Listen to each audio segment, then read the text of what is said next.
India is exercising its right of reply in response to the baseless and malicious references made by Pakistan. It is regrettable, yet unsurprising, to see Pakistan's so-called leaders and delegates continuing to dutifully spread falsehoods handed down by its military terrorist complex. Pakistan is even making a mockery of the OIC by abusing it as its mouthpiece, which is fooling nobody. We do not wish to dignify such propaganda, but are constrained to make a few simple points for the record. First, the Union territories of Jammu and Kashmir and Ladakh were, are, and will always remain an integral and inalienable part of India. Second, the unprecedented political, social, and economic progress in Jammu and Kashmir in the past few years speaks for itself. These successes are a testament to the people's trust in the government's commitment to bring normalcy to a region scarred by decades of Pakistan-sponsored cross-border terrorism. Third, as a country where human rights abuses, persecution of minorities, and systematic erosion of democratic values constitute state policies, and which brazenly harbors UN-sanctioned terrorists, Pakistan is in no position to lecture anyone. Instead of its unhealthy obsession with India, Pakistan should focus on providing actual governance and justice to its own people. Mr. President, it is unfortunate that this Council's time continues to be wasted by a failed state, which thrives on instability and survives on international handouts. Its rhetoric reeks of hypocrisy, its actions of inhumanity, and its governance of incompetence. India remains focused on democracy, progress, and ensuring dignity for its people, values that Pakistan would do well to learn from. I thank you. दोस्तों, ये video आप लोगों ने देखा, कैसा लगा? बड़ा जबरदस्त लगा, क्योंकि एक यंग डायनेमिक ऑफिसर जिस तरीके से जवाब दे रहा है यूएन के अंदर, वो वाकई में काबिले तारीफ है। हम डरते नहीं हैं अब। पहले हम लोग नाम लेकर नहीं कहते थे कि पाकिस्तान जो है वो आतंकवाद की धरती है, लेकिन अब हम लोग सीधे तौर पर नाम लेकर कहते हैं कि पाकिस्तान ने ही किया है। अब डरने वाले नहीं हैं, क्योंकि भारत पहले वाला भारत नहीं रहा है। आज हमारी ग्लोबल इमेज है। आज हम लोग यूएन के अंदर साफ तौर पर कह सकते हैं कि पाकिस्तान ने ऐसा किया है। पाकिस्तान एक ऐसा देश जहां पर ओसामा बिन लादेन एबटाबाद के अंदर पाया गया था, और पाकिस्तान ने कहा था कि हम लोग कभी भी आतंकवाद को पनाह नहीं देते हैं। मुंबई जो अटैक हुआ था, उसके टेररिस्ट आज भी पाकिस्तान के अंदर, और खास बात है कि वहां पर इलेक्शंस को लड़ रहे हैं। वही नहीं, उनके बेटे भी आज इलेक्शन को लड़ रहे हैं। तो ये क्या है? ये आतंकवाद को पनाह देना है। भारत कभी भी इसको बर्दाश्त नहीं करेगा, और भारत ने हमेशा मुंह तोड़ जवाब दिया है, चाहे फिर वो नेशनल कोई प्लेटफॉर्म हो या फिर इंटरनेशनल प्लेटफॉर्म हो। भारत कभी भी पीछे नहीं हटा है। ये जो यंग डायनेमिक ऑफिसर आपने देखा है, नाम है क्षितिज त्यागी। 2012 के आईएएस ऑफिसर ये रहे हैं, मतलब आईएफएस के ये रहे हैं फॉरेन सर्विसेज के अंदर, और जबरदस्त इनका करियर रहा है। वो मैं आप लोगों को आगे बताने वाला हूं कि किस तरीके से इन्होंने जवाब दिया है और क्या करियर इनका रहा है। दोस्तों, रिसेंटली क्या हुआ है कि पाकिस्तान ने हमेशा ये कहा है कि कश्मीर उसका है, लेकिन कभी भी इंटरनेशनल लेवल पर वो जाकर नहीं कहता है। और ये कहता है पाकिस्तान कि ये एक इंटरनेशनल मुद्दा है, लेकिन भारत ने कहा है कि ये हमारा एक डोमेस्टिक मुद्दा है, घरेलू एक मुद्दा है, और हम लोग इसको खुद ही सुलझा लेंगे। अमेरिका जैसे देशों की इसमें आवश्यकता नहीं पड़ेगी। लेकिन पाकिस्तान के अंदर टेररिज्म है, और जम्मू एंड कश्मीर, लद्दाख वो भारत का अभिन्न अंग है और रहेगा। भारत ने हमेशा ये कहा है, और हम लोग वाकई में उसको लेकर रहेंगे। आज मैं इस लेक्चर के अंदर ये आप लोगों से कहना चाहता हूं कि वाकई में आज हम लोग इस काबिल बन चुके हैं कि जम्मू कश्मीर तो क्या, लद्दाख तो क्या, हो सकता है कि कुछ समय के अंदर अखंड भारत का जो सपना है पाकिस्तान को इन्वॉल्व करते हुए, वो भी हमारा साकार हो जाए। लेकिन यहां पर यूएन के अंदर अब देखिए, हिंदी जो न्यूज़पेपर है वो बड़ा जबरदस्त लिखते हैं, अंतर्राष्ट्रीय मदद की बैसाखी पर खड़ा देश हमें ना समझाए। अंतर्राष्ट्रीय मदद मतलब, और उसकी बैसाखी का क्या मीन्स है? अंतर्राष्ट्रीय मदद, यहां पर सीधे तौर पर आईएमएफ की बात की जा रही है। आईएमएफ से बार बार लोन लेता है पाकिस्तान, और 2028 तक उसकी मियाद पूरी होने वाली है। यहां तक कि पाकिस्तान ने ब्याज भी नहीं चुकाया है उस आईएमएफ के द्वारा दिए गए लोन का। चाइना ने जो फंडिंग दी है पाकिस्तान को, उसका भी पाकिस्तान जो है वो ब्याज यानी कि इंटरेस्ट भी नहीं चुका पा रहा है। तो जो श्रीलंका की हालत हुई, श्रीलंका ने जो भी डेट था चाइना का वो नहीं चुकाया और हम्बनटोटा बंदरगाह किसका हो गया? आज चाइना का हो गया। ठीक है, वैसे ही पाकिस्तान की आज माली हालत है। तो पाकिस्तान अंतरराष्ट्रीय मदद की बैसाखी पर खड़ा होकर हमें न समझाए, भारत ने संयुक्त राष्ट्र में पाकिस्तान को फटकारा और कश्मीर पर दो टूक जवाब जो है वो दिए हैं। मतलब हिंदी न्यूज़पेपर जो है वो वाकई में ऐसे लगता है कि जबरदस्त लिखते हैं। चलिए, 7th मीटिंग थी किसकी? यूएन ह्यूमन राइट काउंसिल की, जिसका सेशन था 58। तो 58 सेशन का की जो है वो 7th मीटिंग थी और 7th मीटिंग के अंदर ही भारत ने इस मुद्दे को उठाया और इंडिया की तरफ से जो व्यक्ति लीड कर रहे थे वो थे क्षितिज त्यागी। लेकिन क्षितिज त्यागी इस यानी कि ये जो आज आप यूएन के अंदर बोलता उनको देख रहे हैं, वो आसानी से नहीं पहुंचे हैं। उन्होंने जबरदस्त तैयारी की होगी यूपीएससी की, उनका कंसंट्रेशन फोकस जबरदस्त रहा होगा। मैं आप लोगों से कहना चाहूंगा कि अगर आप भी वाकई में आगे निकलना चाहते हैं तो आप भी अपनी बैड हैबिट्स को छोड़ दीजिए। हो सकता है कि उनके अंदर भी कोई बैड हैबिट्स होंगी जो उन्होंने छोड़ी होगी, आज आपके अंदर भी कोई बैड हैबिट्स है, आप भी छोड़ दीजिए, आप आगे निकल जाएंगे। हमारा ये जो 75 डेज का हार्ड चैलेंज है, ये बैड हैबिट्स, खास तौर पर पोर्नोग्राफी अगर आप लोग देखते हैं तो उसको छोड़ दीजिए देखना, नहीं तो वो आप लोगों को ले डूबेगी। आप लोगों का कंसंट्रेशन फोकस जो है वो खत्म हो जाएगा और आप लोग कोई भी चीज अचीव नहीं कर पाएंगे, कोई भी टारगेट आपका अचीव नहीं हो पाएगा। 75 टेक्निक्स हमने बताई कैसे आप लोग इससे बाहर निकल सकते हैं और साथ ही के अंदर 75 चैलेंजेस भी हमने आपको दिए हैं। आप लोग जरूर ज्वाइन कीजिएगा 75 डेज का हार्ड चैलेंज, या फिर आपको लगता है कि नहीं सर 75 डेज नहीं 100 डेज का हार्ड चैलेंज कंप्लीट करके दिखाएंगे। चलिए बात करते हैं, कौन है ये व्यक्ति? क्षितिज त्यागी। क्षितिज त्यागी 2012 के, माफ कीजिएगा बार बार 22 निकल रहा है, 2012 के आईएफएस ऑफिसर हैं।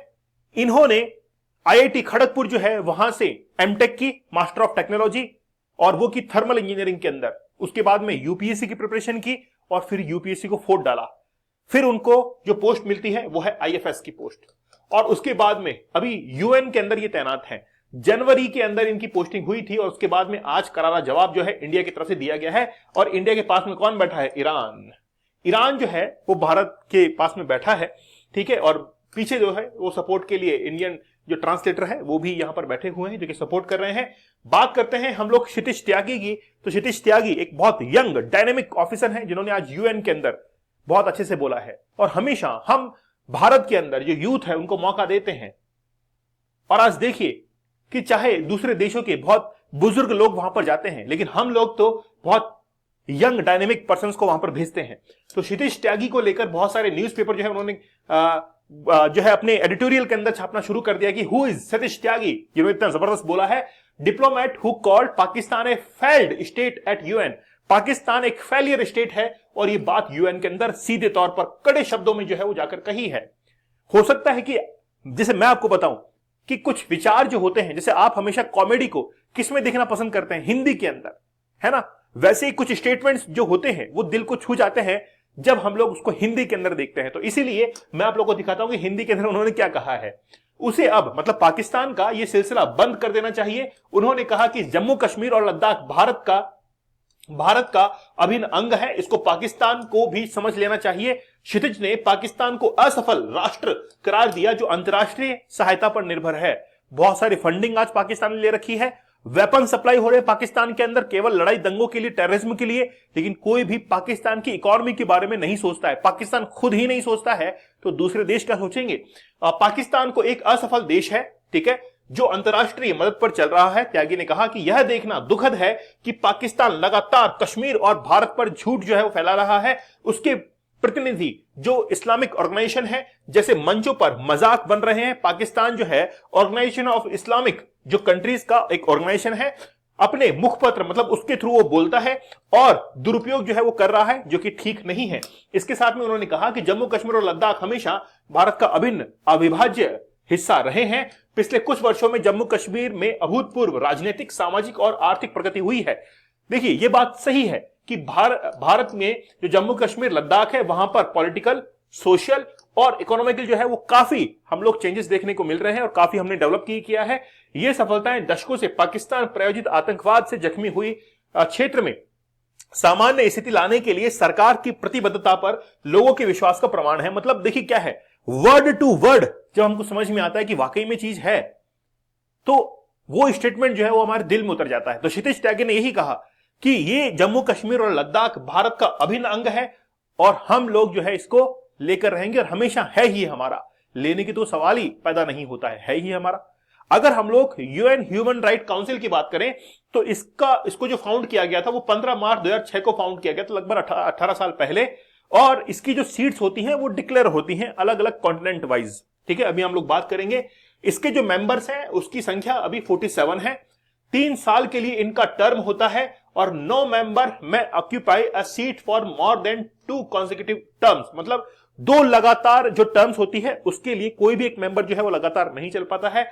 यानी कि एक बार अगर मेंबर चुने गए तो 3 साल तक वो सर्व करते हैं, ठीक है। हर साल इसके इलेक्शन होते हैं। जनरल जो असेंबली है वहां से हर साल इलेक्शन होंगे और यूएन के अंदर जो ह्यूमन राइट काउंसिल है, जो कि मानवाधिकारों का रक्षक एक संस्थान है, वहां पर आकर वो 3 साल तक क्या करते हैं, सर्व करते हैं, ठीक है।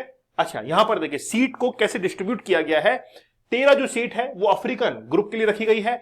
13 सीट्स ही रखी गई है एशिया पैसिफिक ग्रुप के लिए, जिसमें इंडिया भी शामिल है। 6 सीटें रखी गई हैं ईस्टर्न यूरोपियन ग्रुप के लिए।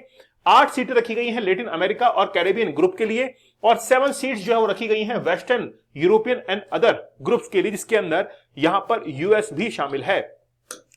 देखिए बेसिकली ये एक ऑर्गेनाइजेशन यूएस से तो इन्फ्लुएंस है ही, क्योंकि आप देखिए पूरा का पूरा यूएन जो है वही यूएसए से इन्फ्लुएंस है या फिर यूरोपियन कंट्री से इन्फ्लुएंस है। लेकिन देखिए यहां पर अगर हम लोग टर्म की बात करें तो सबसे पहले यहां पर देखिए एशिया पैसिफिक के अंदर इंडिया आएगा, लेकिन 2025 से लेकर 2027 मैंने आपको बताया कि 3 साल का टर्म होता है। फिर 2024 से लेकर 2026 और 23 से लेकर 25 किसी में भी आपको इंडिया दिखाई नहीं दे रहा है। आपको ये समझ में नहीं आ रहा होगा कि आखिरकार ये चलता कैसे है। देखिए सबसे पहले क्या है कि हमारे पास में यूएन में एक जनरल असेंबली है, वहां पर हर साल इलेक्शंस होते हैं और हर साल इलेक्शन होने के बाद वहां से एक मेंबर जब यहां पर चुन के आता है तो उसका 3 साल के लिए टर्म होता है। जैसे साइप्रस जो चुनकर आया है, इलेक्ट होकर आया है, उसका 3 साल का टर्म रहेगा। फिर 2024 में भी इलेक्शन हुए जिसमें चाइना, इंडोनेशिया, जापान, कुवैत जो है इलेक्ट होकर आए, 3 साल के लिए रहेंगे। 2023 के अंदर भी बांग्लादेश, किर्गिस्तान, मालदीव, वियतनाम ये इलेक्ट होकर आए हैं, इनका भी 3 साल का टर्म रहेगा। लेकिन 2025 में तो कहीं पर भी भारत जो है वो दिखाई नहीं दे रहा है। मतलब इसका मतलब यह है कि भारत ने पहले ही इलेक्शन के अंदर पार्टिसिपेट किया होगा और अब उसका टर्म जो है वो चल रहा होगा। तो आप लोग यहां पर देखेंगे कि भारत एशिया पैसिफिक के अंदर आपको यहां पर दिखाई देगा 2022 से लेकर 2024 के टर्म के अंदर, जो कि अभी एंड होने वाला है। यहां पर ही भारत ने जो है वो अपना यहां पर स्टेटमेंट रखा है और भारत का टर्म यहां पर एंडिंग की तरफ है, खत्म होने वाला टर्म। लेकिन क्या भारत को पहली बार यहां पर ये जो है पार्टिसिपेशन मिला है या सीट मिली है? ऐसा नहीं है। 2006 में जब स्थापना हुई थी तो 6 से लेकर 7 तक पहली बार 1 साल के लिए सीट मिली। उसके बाद में 3-4 बार और भी टर्म जो है वो भारत कंप्लीट कर चुका है। तो ये पहली बार नहीं है, लगभग 5-6 बार पहले भी भारत ने जो है वो सर्व किया है इसी सीट के लिए। तो ये एक काउंसिल जो कि ह्यूमन राइट्स के लिए जानी जाती है कि किस देश के अंदर कितना नागरिकों का शोषण हो रहा है, ह्यूमन राइट का जो है प्रोटेक्शन किया जा रहा है कि नहीं किया जा रहा, ये संस्था देखती है।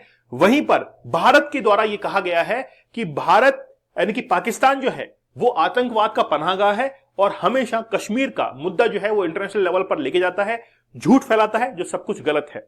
आपको क्या लगता है पाकिस्तान ने इस पर कुछ भी रिएक्ट नहीं किया होगा? पाकिस्तान ने कोई भी रिएक्शन नहीं दिया क्योंकि पाकिस्तान को पता लग गया कि अब इंडिया जो है वो अब पीछे हटने वाला नहीं है। वो नाम लेकर बोलता है, जैसे कि आपने वीडियो में देखा, भारत अब नाम लेकर कहता है कि पाकिस्तान ने ऐसा किया है। तो आप लोगों ने वीडियो देखा।